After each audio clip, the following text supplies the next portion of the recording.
So how does one diagnose autoimmune encephalitis? The way to diagnose any kind of abnormality of the brain, and we've talked about this several times, is with an EEG and an MRI. The EEG should show abnormalities in autoimmune encephalitis. It might not always, but more often than not it will. Your MRI might also show abnormalities. In general, it shows swelling in the areas of the brain, like your mesial temporal regions. If both your temporal lobes light up, that's pretty consistent with autoimmune encephalitis.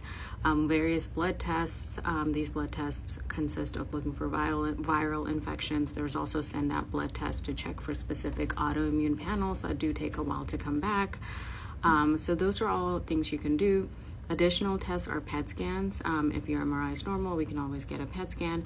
A lumbar puncture is almost always necessary because it looks for certain antibodies in the cerebral spinal fluid. This is important because even if your blood test is normal, your cerebral spinal fluid is actually more sensitive because it is the fluid that coats the brain. So definitely that. And EEG, like I said, is almost always abnormal, but it is very helpful to have a video EEG to record the person's typical seizures if needed. You don't always need this, but in my experience, it's always been extremely helpful. Again, going back to the paraneoplastic